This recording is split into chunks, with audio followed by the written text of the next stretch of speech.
So the following interview took place in March 2019 with Rufus Blackwell. He's a DJI Creator, VFX artist and drone specialist. He has done some amazing work, well known in certain circles. He talks us through a little bit about how he got started, what he's doing today, how he sees the future of digital content creation, and even offers some advice to people who are just starting out. It's a wonderful interview. It's particularly poignant for me because we were school friends. It's wonderful to see how he's progressed and what he's doing these days. Links for everything Rufus is doing are below, as will be links for DJI products. They are affiliate links, but that just means that I get a little bit of commission if anyone of you chooses to buy DJI products. You don't pay anything extra. Without further ado, here's the interview. Rufus Blackwell, thank you so much for taking the time to talk to me. How are you? Good. I'm all cool. Having fun out here in Indonesia. Yeah, all good. Amazing. Look, for those of you who don't know who you are, a quick Google search tells us a lot. But do you want to just give us a brief description of who you are and what you do? Yeah. So I'm originally a VFX artist, and I'm still a VFX artist, working mainly in TV commercials. Done a little bit of movie stuff as well, and a whole load of other sort of weird gigs. But then I've always had a passion for photography, and that went into time-lapse photography as a way of combining visual effects and my photography. And then from there, DJI, a drone and gimbal company, picked up on me and first got me to do some work with the Osmo. And I've been working with the Osmo to create hyperlapse effects for a while, and then they got me up in the air, got me some drones, and since then I've been kind of experimenting and pushing the boundaries and what can be done with drones, with a mixture of drones and VFX, and that's where I'm up to at the moment. I have to say, I watch there's a Korea time-lapse drone video that you've done with lots of kind of mirrored effects. You know, that really sort of sets you apart a little bit. You know, did you come up with that? Did you what happened with that series? Yeah, I just came up with that. It was just an experimental thing. We were out filming a kitesurfing competition in South Korea, and I do a lot of these Kitesurf Asia competitions. They're really good fun.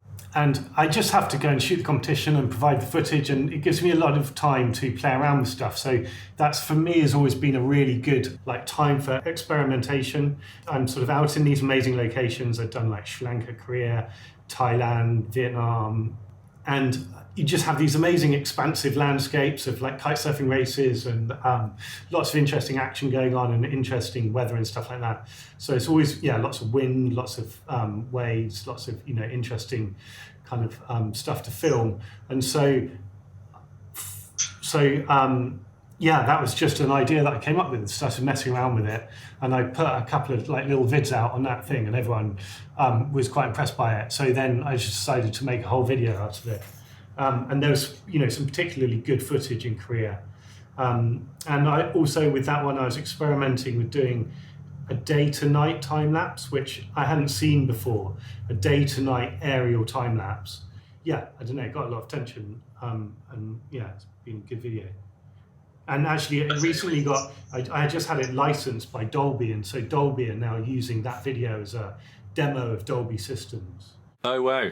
Well, they've put some sound within it, and then they're using that as a sort of as a bed. Yeah, I think they use the same sound, but they took all the stems for the audio and have created Dolby surround sound from all the stems, and then with my pictures, and I think they're using it in showrooms to demonstrate Dolby Vision and Dolby sound for sort of home cinema, I guess, and stuff like that. It's an incredible piece. The music is fantastic on it as well. And I did wonder how you did it. I thought maybe you've got some Elon Musk-esque batteries that you must have kept the drone up in the air for that long. But it's really interesting to learn a bit more about how you did that. Yeah, that's one that I get people asking me all the time. People messaging me, wondering how to do that. And yeah, at some point I probably will do a proper tutorial on it, hopefully. That was one of the next questions. Obviously, you've got so much experience and so many stories, techniques, and stuff. So you are thinking about doing a more regular kind of tutorials, or maybe even like a podcast or something for people like me who want to learn more. Yeah, I'm just talking to DJI about it at the moment. But yeah, that's what I think I should do, is like a masterclass drone, sort of advanced drone and VFX techniques, and try and take all of the techniques that I've kind of figured out and all of the VFX experience that I've had, and try and distill it down into a series of quite easy to do techniques that anyone could do, and try and do it. At the moment, the system that I use is really expensive VFX software, so I'm trying to figure out how to do the same things on something that doesn't cost quite so much, or ideally is free, so that other people would be able to do the same things without needing to spend all the money on VFX software. Yeah, that sounds great. And when you do get to that point, let me know. I'd love to. I look forward to that. Yeah. Cool. Okay, we'll do. So what are you up to at the moment? What projects have you got running at the moment? I think you mentioned a Nissan car advert. Yeah, at the moment I'm in Indonesia doing a Nissan car advert. I've just been in Vietnam doing a lot of adverts there because it was their Chinese New Year, or they don't like to call it that, Lunar New Year. And so that's the equivalent of our Christmas. You know, there's a lot of big adverts coming up towards that. So that's what I've been doing. And yeah, doing a couple of drone jobs. I did the recent one out in Sri Lanka. Yeah, just busy recently. Very cool. Well, that's all good. And what's next? What have you got planned? What does the rest of the year look like? I've got a few jobs wrapped up until about a month's time, when I'm coming back to the UK for a couple of weeks to come back and see family and stuff like that. But for me, jobs don't really get booked in advance. So I only ever know what I'm doing maximum a month in advance, really. So I've passed the coming back to the UK for 2 weeks. I've got no jobs booked in at all. But you know, it will be carry on just being really busy. But they only come in like sometimes. I had one in Cambodia the other day where they got in contact with me. And then 5 a.m. the next morning, I was on a plane to Cambodia, and it was just like a crazy 5-day job, absolutely nuts. I came back traumatized, but yeah, that's what it's like sometimes, especially out here. I mean, it's just crazy. Yeah, everything's last minute. I suppose some people would say that's sort of a dream lifestyle, just being able to go anywhere at the drop of a hat. Yeah, my wife hates it. I can imagine. Yeah. My wife would hate that too. Yeah, it drives her insane. Well, look. So again, you look you up online. You can see the cinematography and the effects and so on that you're creating are cutting edge, and you're using some modern technology such as drones and the latest VFX softwares. Where do you see things moving on now? You know, where are we going to be in, say, 5 years, 10 years? I think that we actually yesterday, when we were chatting about today, we laughed because this is the first time we've ever video called. You know, when we first knew each other, we couldn't video call. So technology is tearing away from us. Where do you think we might be? Yeah, it's really hard to make predictions, because even if you look, if you're asking what will it be like in 5 years' time. Even 5 years ago, I went to film the Kumbh Mela, which is this big Hindu festival in India. And drones weren't even a thing then. Like now there would be drones everywhere, because it would be such a perfect way to film it. Because I was filming it, but it was the biggest gathering of people ever on planet Earth. Okay, the biggest amount of people you've ever gathered together on planet Earth. But the whole place was really flat, so it's really hard to get up to a point where you could overlook the whole thing. There's like a bridge and a couple of other things, but it's really hard to get a good vantage point. And now there would be, drones for all the TV stations and all the different news agencies that were covering it, would be everywhere up in the sky, because it would be the perfect way to film it. But just 5 years ago, drones just basically pretty much didn't exist. And now they're everywhere. you just see them at all events. You see them in the park, you see them out when I go to these beaches and stuff like that. So yeah, it's really hard to say, but I just see it getting used more and more. Like every single, especially like the Nissan advert that I'm working on at the moment. They had a drone shooting on location. Like every all car ads have a drone now. Almost all ads that are shot outside are shot with a drone. For me, I can see more stuff happening with these automated flight paths, because it's more like the way you would set up a camera in CGI.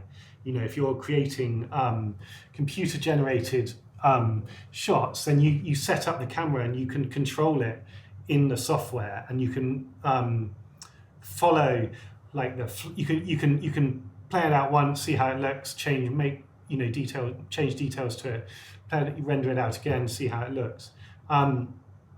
So one amazing thing that you can do now with drones is that you can go to Google Earth. You can go to Google Earth and set up a flight path, and then you can actually preview that flight path in Google Earth. So if you go and want to go and shoot like an amazing scene at the front of a beach, and you want to see how it would look, you can do the whole thing on Google Earth, and it'll render out your drone mission based on Google Earth's imagery, which is all topographical imagery. Like you can see all the hills and stuff like that. So you can frame your shot up perfectly, and you could do that. I could do, if I was going to Korea, I could do that from here in Jakarta. I could do it all, pre-render it out, see how it looks, turn up on the day, and just go. Or even like I had an Australian company that was interested in my work, but it was just a sort of little video that they were doing, and they couldn't really fly me out there. And so we were in discussions for me to like pre-plan all of their flight routes. It's for filming like I think it's for filming a building that was being built. So I was going to pre-plan all the flight routes and then just upload it to their drone, and then they could just take the drone out and hit go, and it would follow the flight route that I had set, and they would just have to visually make sure that it wasn't encountering any problems. And yeah, you could do that now. So that's just amazing. That's not 5 years, that's like now. But most people wouldn't know that you could even come close to doing like advanced stuff like that. Yeah. It makes scoping out a location completely different, doesn't it, to be able to do that so remotely? Yeah, it does. And you use the Inspire 2? Yeah, I've got the Inspire 2, and then I've just bought the X7 camera, which is an amazing 6K RAW camera. But I haven't had much of a chance to experiment with that yet. But yeah, that's going to be really fun to work with. Well, I'll stay posted and hopefully see something using that. That sounds amazing as well. And we were saying as well yesterday that the different size drones, they all have sort of different uses. I use the Mavic Air, which can get into some really small spaces, or can be used for lots of different things. Yeah, absolutely. Like so, my Inspire 2 is amazing for like huge, great shots. But that, the Mavic series of drones is incredibly stable. If you just go and lift one off the ground in a kind of crosswind, it's amazing how steady it keeps. And my Inspire, because it's a much bigger airframe, it will weave around a lot more than a Mavic. So when we were doing a shoot in Cambodia, I was doing these big shots of near Angkor Wat, but the director of the job had a Mavic, and we ended up using one of his shots for the first shot of the TV commercial, because it was the Mavic was just able to fly under the tree and over the lake just through a really confined piece of space, and really slowly in a really kind of beautiful like calm way, in a way that you just couldn't have done with the Inspire. The Inspire would have been blowing the trees all over the place, would have been creating ripples in the water. And so yeah, sometimes those small drones can be really useful to get the shots that you need. You can do indoor work with them, stuff like that. Yeah, that's really interesting. That's really, because it's reassuring as well that the little drone that I'm using you can get good. I mean, I know you can get good results with it, but it's good to hear it from someone like you to confirm that. Again, you're kind of living a bit of a dream life. Some creatives would aspire to be doing what you're doing all the time. what do you do to unwind? What do you do to sort of walk away from work, and or do you just do what you do all the time? I do what I do all the time, but I do love a bit of kite surfing. Yeah, love a bit of kite surfing, a bit of tennis and cycling. But yeah, I spend a lot of time, even when I'm not doing stuff. I'm kind of fiddling around. I came up with a weird mount for a GoPro a couple of years ago that I was sort of trying to patent for a while. So yeah, I don't know, just fiddling around with creative stuff is basically my hobby. Good stuff. Nice one. Dublin's very good for kite surfing, by the way. If you ever decide to come over to Dublin, there's a really good, in Dublin Bay, there's a really good stretch called Bull Island that's it's very good for kite surfing. Awesome. Yeah, I'd love to do. I'm gonna, well, when I go back to the UK for a couple of weeks, I'm gonna hopefully do a bit of kite surfing down in Cornwall. And I've never done it in the UK. I've only done it in the tropics, so I have to get used to the temperature. But it'll be fun. Yeah. Very cool. One last thing: if you had to give any advice or reassurance or any words of wisdom to someone just starting out, what would you say?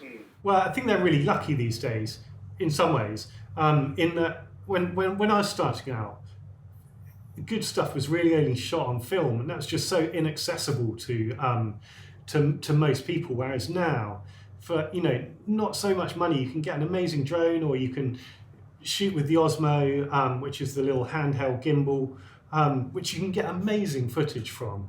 And it's essentially like a Steadicam rig. And so I think you just have to keep plugging away at it. It's a lot easier to make stuff, but there's a lot more people who are making stuff. So you've got to make yourself heard in amongst all of the kind of cacophony of stuff. And I guess for me, it was just learning, getting as many skills as I could over the years as a VFX artist. I spent a lot of time doing long days and long nights to learn all of the tricks that I have now, I guess. So yeah. Buy some kit. It doesn't have to be really expensive, and get out there and try and do the best that you can. Yeah. I heard someone say the best camera you can have is the one that you've always got with you. Yeah, exactly. And it's not what you point. It's not what camera you've got. It's what you point it at that counts. Heard it here first. Rufus Blackwell, thanks so much for taking the time to talk to us. Best of luck. Cool. Yeah, take it easy. Yeah, take it easy. Yeah, cool. Nice one. Cheers. Thanks for watching. It was truly a pleasure to speak with Rufus, and we have made plans to speak again next year in 2021 to catch up with him and see what else he's been up to. I'm sure it's going to be amazing. Again, links for how to find Rufus below. Also links for DJI products below. Any questions, please leave them in the messages below. We'll get back to you. And stay tuned for more cool videos like this. Thanks, guys. Thanks for watching. Bye.